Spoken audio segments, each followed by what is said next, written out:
नमस्कार, मैं स्नेहल आपके लिए अपना पहला एजुकेशनल वीडियो लेकर आई हूँ। हम बच्चे अक्सर अपने पेरेंट्स को पैसा या मनी के बारे में बात करते देखते हैं, लेकिन हमारे लिए पैसा का मतलब सिर्फ चॉकलेट खाना या फिर टॉय खरीदना होता है। फिर भी हम जानना चाहते हैं कि बड़े लोग क्यों पैसा को इतना इम्पोर्टेंस देते हैं। तो चलिए बात करते हैं पैसा के बारे में, लेकिन उसके पहले चलिए जानते हैं कि हमारी इच्छा और जरूरतें क्या होते हैं। नीड्स ऐसी चीजें हैं जिनके बिना हम सर्वाइव नहीं कर सकते। हमारी बेसिक नीड्स है आश्रय या शेल्टर, वायु या एयर, भोजन या फूड, और पानी और कपड़े। नेचर सभी बेसिक नीड्स को फुलफिल करती है, लेकिन हम अपने लाइफ को बेटर बनाने के लिए और अधिक चाहते हैं।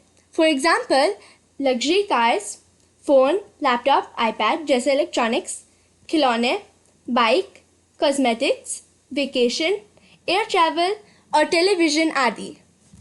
जी हाँ, इच्छाएं हमारी लाइफ को बेटर करने में हेल्प करती हैं।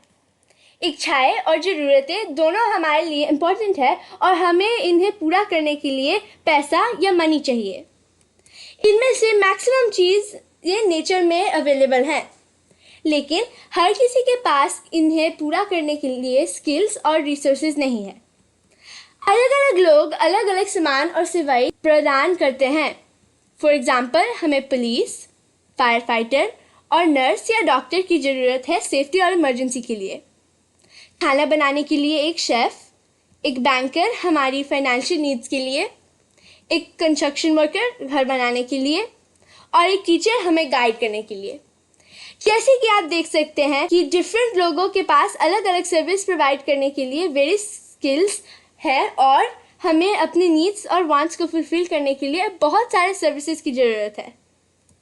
अब बात करते हैं सामानों की एक्सचेंज की, जिसे वस्तु विनिमय प्रणाली या बार्टर सिस्टम भी कहा जाता है। सबसे पहले लोगों ने अपने ज़रूरतें और इच्छाओं को पूरा करने के लिए चीज़ों का एक्सचेंज शुरू किया। फॉर एग्जाम्पल, एक आदमी जिसके पास एक्स्ट्रा बनाना है वो उन लोगों के साथ एक्सचेंज कर सकता है जिनके पास एक्स्ट्रा एप्पल्स हैं। इस सिस्टम ने शुरू में काम किया, लेकिन इसके अपने लिमिटेशंस हैं। फॉर एग्जाम्पल, 1 किलोग्राम गेहूं का 1 किलोग्राम सोने के बराबर वैल्यू नहीं है। इसलिए लोगों ने धीरे धीरे अलग अलग मीडियम्स का यूज़ किया और फाइनली मनी पर एग्री किया। इस तरह से पैसा इवॉल्व किया। हमने वस्तु विनिमय प्रणाली या बार्टर सिस्टम के साथ शुरुआत किया, फिर गोल्ड का इस्तेमाल किया, फिर हम मेटल के कॉइन्स की ओर बढ़े जो बहुत भारी थे और मेटल बहुत ज़्यादा अवेलेबल नहीं है। इसलिए हम कागज़ की पैसा या करेंसी नोट्स का इस्तेमाल करने लगे। जब इन्हें लाना और ले जाना मुश्किल हो गया तो डेबिट और क्रेडिट कार्ड्स जैसे प्लास्टिक कार्ड्स आए और हम लोग यूज़ करने लगे, जो ले जाने में और लाने में सुरक्षित और आसान है। कुछ समय बाद जब अधिक से अधिक लोगों का लाइफ इलेक्ट्रॉनिक्स के ऊपर डिपेंडेंट होने लगा तो नेट बैंकिंग का यूज़ शुरू हुआ। इस लिस्ट में लेटेस्ट एडिशन है क्रिप्टो करेंसी, जो वास्तव में कई देशों में बैन्ड है। इलेक्ट्रॉनिक मनी और क्रिप्टो करेंसी के बीच में डिफरेंस ये है कि क्रिप्टो करेंसी सरकार द्वारा कंट्रोल नहीं है और केवल ऑनलाइन है, जबकि इलेक्ट्रॉनिक मनी गवर्नमेंट कंट्रोल करती है और इसे कभी भी निकाला जा सकता है।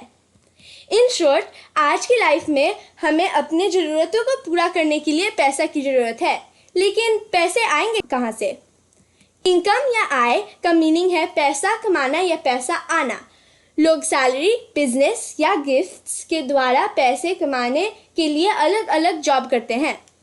एक बार लोग जब पैसे कमाते हैं तो उन्हें अपने इच्छा अनुसार चीज़ों पर खर्च या स्पेंड करते हैं, यानी पैसा उनके पॉकेट से बाहर जाएगा।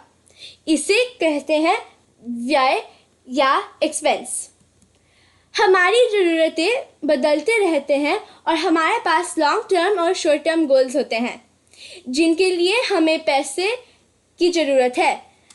हमें अपने इनकम से ज़्यादा पैसे की ज़रूरत होती है, इसलिए पैसे बुद्धिमानी से खर्च करें ताकि हम अपने शॉर्ट टर्म और लॉन्ग टर्म गोल्स को पूरा कर सकें।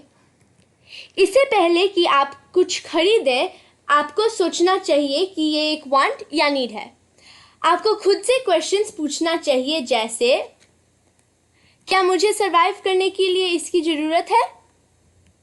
मुझे इसकी ज़रूरत क्यों है? क्या मेरे पास पहले से इस तरह की कोई सामान है? पहले अपने आप से ये सवाल पूछकर आप कम पैसे बर्बाद करेंगे।